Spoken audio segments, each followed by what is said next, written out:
अस्सलाम वालेकुम। तो दोस्तों, मैंने इंजन खोलना शुरू किया है। ये मैंने पहली साइड इसकी खोल ली है, आप देख सकते हैं। तो इंशाल्लाह आपको तफसील के साथ बताऊंगा कि इंजन आप जब खोलें तो कौन कौन सी चीज़ आपने चेक करनी है जिसको इंजन के ठीक करने के लिए ज़रूरी है। तो ये इसकी मैंने मैगन वाली प्लेट जो ये उतारी है, इसकी नज़र आ रही है। स्टार्ट तो ये मोटरसाइकिल हो रहा था। एक तो इसकी ये सील ख़राब थी, नज़र आ रही है आपको, बाहर निकली है। तो आप जब भी इंजन खोलें तो कोशिश करें कि सील किट मुकम्मल जो है वो डालें। जैन किट तो आप ऐसे डालते हैं, तो सील किट भी जो है ना वो मुकम्मल डालें। एक तो सील किट आप जब मुकम्मल लेंगे तो आपको रियायत मिलेगी। दूसरा ये है कि उससे सारी लीकेज जो है वो बंद हो जाती है। नज़र है, ये भी सील है, इसकी लीक है। ये जो है ये भी ख़राब है, तो इसलिए आप पूरी सील किट डालें। तो इंशाल्लाह हम भी पूरी सील किट डालेंगे। इसके बाद ये इसकी टाइमिंग गोट है, ये भी नहीं डालेंगे। नज़र आ रहा है, बिल्कुल ख़राब हो गई, टूट गई है। इसके बाद टाइमिंग चैन जो है वो भी नया डालेगा। नज़र आ रहा है, बिल्कुल ख़राब है। इसके बाद ये जो इसकी एल पंप की गरारी है जो नज़र आ रही है वैसे ही घूम रही है। करीब करके आपको दिखा देता, नज़र आ रही है, ये टूट गई है, लेकिन मोटरसाइकिल फिर भी चलाते रहे। तो अगर आप लिखना चाहें तो आप लिख भी सकते हैं। जब आप खोलते हैं साथ आप लिखते जाएँ टाइमिंग चैन, टाइमिंग गोट, एल पंप गरारी, सील किट और मैगन छल्ले।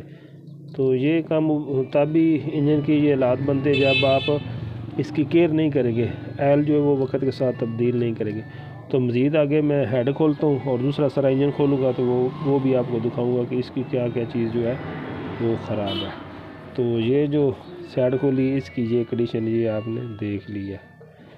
इसके बाद आप जब भी इंजन खोलें तो इसकी चूड़ी वगैरह जो है वो भी उस पर भी निशान लगाते जाएँ। इसकी ये जो चूड़ी है ये भी लगने वाली है, ये भी इसकी पूरी तरह ठीक नहीं, ये भी नहीं ठीक। तो इसके भी आप अगर आपके पास मार्कर हो तो आप यहाँ पर निशान लगा दें या आप पैड के साथ लिख लें, तो आपके लिए बाद में आसानी होगी। अस्सलाम वालेकुम। तो दोस्तों, मैंने इंजन मुकम्मल खोल दिया, आप चेक कर सकते हैं सारा। तो अब मैं आपको बताता हूँ कि इसकी कौन कौन सी चीज़ ख़राब है और कौन कौन सी चीज़ अगर आप इंजन खोलें तो आपने चेक करनी है। तो पहले वो जो टाइमिंग चैन वाली साइड थी मैंने खोल ली थी, तो आपको दिखाई थी। तो अब आपको दिखाता हूँ कि ये इसका सिलेंडर है। तो ये भी आपने चेक करना है कि इसकी क्या कंडीशन है। तो इसका बोर नया होगा, क्योंकि ये इसका जो पिस्टन है ना ये सीज़ हुआ है, नज़र आ रहा है, सारा सीज़ हुआ है। तो जब भी आपने इंजन खोलना है तो ये सिलेंडर जो है इसको आपने चेक करना है। इसके बाद ये इसके दो काबले होते हैं, ये भी आप चेक करना है। इसके दोनों काबले जो हैं वो टूटे हुए हैं, बल्कि एक तो जो है वो मिट्टी फंसी है, उसकी शायद चूड़ी ठीक होगी, दूसरा टूटा हुआ है। तो काम तो सारा होता है कस्टमर की जेब के हिसाब से, जिस तरह का वो कहे आप, हमने तो काम करना है उस तरह का, लेकिन तरीक़ाकार जो है वो मैं आपको मुकम्मल बताऊंगा। तो बकाया आप कस्टमर को बता दें कि इतना किस पे खर्चा आता है। कहीं ऐसा ना हो कि आप काम ज़्यादा कर दें तो कस्टमर इतने अफोर्ड ना कर सके तो बाद में मसला बने। तो ये जो भाई हैं ये गाड़ी शौक़ से बनवा रहे हैं, इन्हें पैसों का कोई मसला नहीं है, इन्होंने कहा काम एक नंबर होना चाहिए। तो ये इसकी एक चूड़ी भी लगने वाली है, ये आप चीज़ें नोट करें जब आप सिलेंडर खोलें। दूसरा इसका बोर होगा, तो जब ये खरादी के पास जाएगा तो वो खुद देख लेगा कि पिस्टन इसमें कौन सा नंबर का डलना है।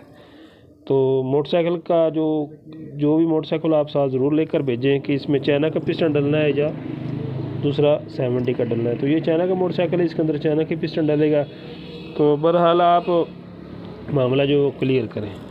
तो ये हेड का मामला हो गया। इसके बाद आ जाते हैं हेड की तरफ। ये इसका हेड होता है, इसके आप जब भी खोलें तो वाल वगैरह चेक करें। तो वाल इसके नया डलेंगे, वाल इसके लूज़ है।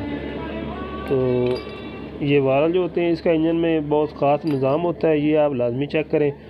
तो ये भी हम खरादी के पास भेजेंगे। एक तो ये जो आपको कचरा नज़र आ रहा है ये सारी सफाई होगी। इसके बाद इसके गैड वो खरादी का देख लेगा, अगर नए लगने वाले तो नए लगाएगा, अगर ये ठीक हो गए तो ठीक होगा। इसमें दो तरह का काम होता है। बाज़ औक़ात होता है कि सिर्फ वाल डलने से ये मामला हल हो जाता है, और बाज़ औक़ात वाल ओवर साइज़ में भी डाले जाते हैं, और बाज़ औक़ात पहले ही ओवर साइज़ डाले जा चुके होते हैं। तो फिर इसके ये जो गैड होते हैं ना ये अंदर नज़र आ, तो ये इसके लगते हैं।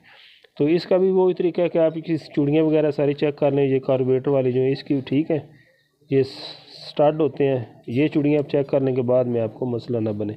ये दो चूड़ियाँ इसकी ज़्यादा ख़राब होती है। तीसरे नंबर पे इसकी प्लग की होती है, वो भी आप चेक कर लें तो इसकी प्लग की ठीक है, क्योंकि हेड जब खुला होता है तो ये सारा मामला हल हो जाता है। बाद में फिर अगर मिसाल के तौर पे ये प्लग की चूड़ी आप नहीं लगवाते, हेड फिट कर रहते हो, तो यहाँ से प्रेशर लीक होना शुरू हो जाता है, तो आपको बाद में फिर मसला बनेगा, परेशानी बनेगी। तो इसलिए आप हमेशा ये सारी चीज़ें चेक करें। तो जो ये हेड सेंटर क्लियर हो गया, इसके बाद हेड के अंदर ये और दो चीज़ें होती हैं, ये मैं आपको बताता हूँ। एक होता है इसका ये रॉकर, ये भी आप चेक करें, ये भी काम कर सकता है लेकिन थोड़ा सा ये लूज़ है। तो आप कस्टमर से पूछ लें कि अगर आपने गाड़ी बिल्कुल भी आवाज़ करानी है तो ये चीज़ आप नहीं डालें, क्योंकि इसमें थोड़ी थोड़ी सी ना टिक टिक टिक की आवाज़ जी है वो आती है। दूसरे नंबर पे इसकी केम होती है, यहाँ ये जो रॉकर है ना चलते हैं नज़र आ रहा है, तो ये भी आपको चेक करनी चाहिए। ये चाइना के मोटरसाइकिल है ना, जो इनकी अक्सर ये बैरंग ख़राब हो जाते हैं, नज़र आ रहा है, तो ये बहुत गंदी सी आवाज़ करते हैं। तो बाज़ जो हमारे मैकेनिक भाई हैं उनको पता नहीं चलता कि मसला क्या है, असल में ये जो बैरंग है ये ख़राब हो जाता है, ये भी आप ज़रूर चेक करें। तो इसकी केम भी हम नहीं डालेंगे और रॉकर भी नया डालेंगे, और इसके अंदर एक पिन, दो पिनें होती हैं वो भी डलती हैं, तो वो इसकी ठीक है, वो हम इसकी जो पहले वाली हैं वो डाल देंगे। इसके बाद इसका ये कनेक्टर रॉड है, ये आप चेक करें, तो इसका काफ़ी हद तक बेहतर है, लेकिन बैरंग जो है ना वो इसके पूरे ठीक नहीं, तो हम इसके फ़िलहाल सिर्फ बैरंग जो है वो तब्दील करेंगे, रॉड जो है वो पहले वाले ही चलाएंगे, लेकिन आपने ये लाजमी चेक करना है। इसके बाद हम आ जाते हैं ये क्लच प्लेट की तरफ, ये भी मैंने सारा खोल के चेक किया है। तो इसका ये जो कौला है ये भी ख़राब हो चुका है, ये आपको मैं दिखाता हूँ, ज़रा करीब कर भी छोटे, ये इसके कट होते हैं, नज़र आ रहे हैं, ये जब इसके अंदर कट बन जाते हैं जो, तो इसकी प्लेटें जो है ना वो इसके अंदर फंस जाती हैं, और ये फिर ठीक तरह से क्लच काम नहीं करता। हम जब केक लगाते हैं तो केक स्लिप हो जाती है। तो ये जो चीज़ होती है ना ये इसके अंदर ऐसे फिट होती है, ऐसे, तो वो जो कट है उसके अंदर ये जाकर फंस जाता है। हालांकि इसको इस तरह हरकत करनी चाहिए तब ये क्लच जैक काम करते हैं। तो हम इसका ये जो कौला है ये भी तब्दील करेंगे। वैसे ये मुकम्मल सेट भी मिल जाता है, लेकिन वो महंगा थोड़ा सा हो जाता है, वो आपकी जेब पे फोर्ड करता है। अगर आप मुकम्मल सेट ले लें तो वो सबसे बेहतर है, उसमें क्लच प्लेट, प्रेशर प्लेट, ये वाली चीज़, ये कौला, इसके बाद ये इसका बैरंग, कटोरी वगैरह सारा मुकम्मल सेट होता है। अगर वो डालें तो वो सबसे बेहतर है। अगर आप वो नहीं डालें तो डाल सकते तो ये डालें। और इसके साथ ये देख सकते हैं कि ये तेल हल्का डालते हैं, कितना इसके अंदर कार्बन बना है, ये मिट्टी है सारी, नरम तेल का नतीजा नज़र आ रहा है, ये सब मिट्टी है। तो आप जब भी इंजन में ऑयल डालें कोशिश करें कि अच्छा डालें। इसके बाद ये इसकी प्रेशर प्लेट होती है, तो ये भी इसकी ख़राब हो चुकी है, नज़र आ रही है, कपड़े के साथ साफ़ करके आपको दिखा देता हूँ। तो ये घिस चुकी है, नज़र आ रही, इससे मोटरसाइकिल दौड़ता है, तो ये भी आप लाजमी चेक करें। और ये इसकी होती है क्लच प्लेट, ये भी इसकी डाउन हो चुकी है, हम ये भी इसकी नहीं डालेंगे। तो इसके बाद ये इसका क्लच बक्सा होता है, तो ये अब ठीक है, इसका काम सिर्फ आवाज़ के साथ ही तल्लक होता है, थोड़ी थोड़ी सी ये गूंज मारता है। तो इसका बेहतर ये हाल ये है कि अगर आप इसकी आवाज़ कम करना चाहते हैं तो ये इसकी आप गिरारी तब्दील कर रहे हैं। वैसे एक इसका और भी तरीका होता है, गिरारी की साइड जो वो तब्दील हो सकती है, लेकिन इसकी गिरारी की साइड जो पहले तब्दील हो चुकी है, नज़र आ रहे, ये जो कट होते हैं ना ये एक तरफ होते हैं, तो जब इसकी साइड तब्दील होती है तो ये कट दूसरी तरफ खरादिए से बनवाए जाते हैं। तो इसके बाद इसका स्प्रिंग वगैरह चेक कर लें, तो ये देखने में तो फ़िलहाल ठीक लग रहा है किक का। तो इसके बाद इसका जो ऑयल पंप है वो ठीक नहीं, फंस रहा है, तो मैं वो भी नया डालूँगा। तो जब भी आप इंजन करें तो ऑयल पंप का खास ख्याल रखें, खोल के एक तो उसकी सफाई करें, दूसरा उसको चेक करें, अगर वो ख़राब है तो आप उसको नया डालें, ताकि सारे इंजन का निज़ाम इसके ऊपर होता है। तो ये इसका क्लच बुशर होता है, ये भी आप चेक कर लें, अगर ख़राब हो तो आप नया डालें। ये इसका क्लच बक्से का बैरंग होता है नंबर 6000 का, ये जो 100 सीसी मोटरसाइकिल है चाइना का, उसके अंदर होता है 6001, और इसके अंदर होता है पूरा 6000। ये भी चेक कर लें, ये भी इसका ख़राब है, ये भी हम नया डालेंगे। इसके बाद ये इसका होता है क्लच बुशर, क्लच थोड़ा भी बोलते हैं, ये भी आप चेक कर लें, अगर ख़राब हो तो आप इसको भी नया डालें। तो इसके बाद इधर कर भाई, ये दूसरा इंजन इसका यहाँ पड़ा हुआ, ये किक स्पिंडल मैंने आपको पहले दिखाया था कि हम नया डालने वाले हैं, तो ये हमने वेल्डिंग वाले से कटवाया है, तो ये हम नया डालेंगे। और इंशाल्लाह इसकी फिटिंग का मैं तरीका भी आपको बताऊंगा कि आपने कैसे फिट करना है। ये इसकी गेयर शिफ्टर है, ये मैंने चेक किया, ये आप भी चेक करें जब भी इंजन खोलें, तो ये ठीक है। इसके बाद ये इसकी गेयर की गिरारी है, इधर कर रहे, तो ये भी आप जब इंजन खोलें तो खोल के चेक करें, ताकि कोई गरारी का अगर दंदा टूटा वगैरह हो तो आप उसको तब्दील कर लें। तो मैंने चेक किया, अल्हम्दुलिल्लाह इसके दंदे जो हैं बिल्कुल ठीक है। मज़ीद जब मैं फ़िट करूँगा इसको, इंजन को धोकर वाश करके तो इंशाल्लाह बाद में दोबारा चेक करूँगा।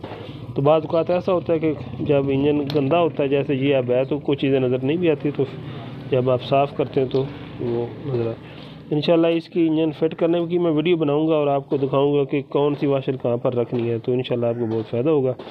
तो ये इसकी गरारी वगैरह ठीक है। ये इसकी शाफट होती है, ये भी आप चेक कर लिया करें।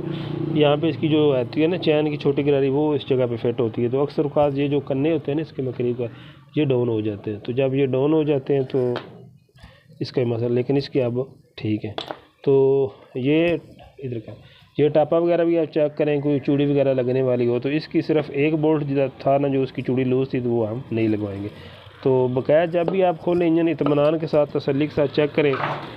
ये दूसरा टापा जो इसको भी चेक करें, बैरिंग वगैरह सारा कुछ। अगर कोई चूड़ी ख़राब हो, कोई मसला हो, तो आप उसको तवज्जो के साथ ठीक करें। तो ये इसकी गियर शाफ्ट वगैरह है, तो ये इसकी ठीक है, इधर से भी ठीक है, इसका कोई नहीं मसला। ये इसका दूसरा टापा है, ये भी इसका ठीक है। और इसके बाद ये इसकी एल पंप की जाली है, ये फटी हुई है, ये भी हम नहीं डालेंगे। तो कोशिश आप ये करें कि जब भी आप इंजन खोलें तसल्ली के साथ उसको चेक करें, जो जो भी इसकी चीज़ है आप मुकम्मल उसको चेक करें और उसके बाद उसको फ़िट करें। तो इंशाल्लाह अब ये जो खराद वाला काम है वो हम खराद पे भेजने लगे हैं। जब खराद से होकर आएगा और इसको इंशाल्लाह आप ये देख सकते हैं कि इंजन की क्या कंडीशन नज़र आ रही, कितनी मिट्टी धूल है। इसके बाद इंशाल्लाह इसे वाश करेंगे, साफ़ करेंगे और उसके बाद हम इंशाल्लाह इसकी फ़िटिंग की वीडियो बनाएंगे और आपको मुकम्मल दिखाएंगे। ये वही मोटरसाइकिल जिसकी मैंने पहले बताया था, सुपर एज के, वही खोला हुआ। तो ये नीचे कर, तो देख सकते हैं क्या इसका निज़ाम है। इसके बाद ये हमारे पास एक हमने डब्बी बनाई है, आप भी इसको रखें। जो इसकी वाल काचर होती है आप उसको इसमें रख दें ताकि वो गुम ना हो, क्योंकि ये छोटी छोटी होती हैं तो बाद में मसला बन जाता है। तो इसके बाद एक और मशवरा, मैं जो ये वाशलें होती हैं ना इंजन की, सारी तमाम वाशलें इस डब्बी में रख दूँगा। तो जब मैं फ़िट करने लगता हूँ तो वो परेशानी नहीं बनती। लाख वाशलें वगैरह जो छोटी चीज़ें आप सब इसकी डब्बी में रख दें। तो बकाया फ़िटिंग करते वक्त भी कुछ चीज़ें जो होती हैं वो सामने आ जाती हैं। मिसाल के तौर पे ये इसकी स्टॉपर पतरी है, ये आप फिट करते वक्त देखें अगर ये लूज़ है तो आप इसको भी तब्दील कर लें। तो अब हम इसको इंशाल्लाह खराद पे ले जाते हैं और इसको सारा जो ओवरऑल करते हैं। तो ये हमारे भाई हैं मोहम्मद तसव्वुर इकबाल, जिनका हमने मोटरसाइकिल खोला हुआ है। हाथ ला दो तसव्वुर भाई, उर्फ इनको शम्बी बोलते हैं। तो ये साथ फुल्ले भी बेचते हैं। बाहर इनकी गाड़ी खड़ी हुई है, वो दिखा भाई गाड़ी इनकी। ये हमारे बहुत प्यारे भाई हैं, दोस्त हैं। ज़रा नीचे करना सही करीब नज़र आए। तो अगर आपने फुल्ले वगैरह लेने हो तो इनसे रब्ता कर सकते हैं। तो ज़रा हाथ ला दो ताकि देखने वालों को पता चल जाए शम्बी साहब ये थोड़ा सा। तो दुआओं में याद रखें। अल्लाह हाफिज़।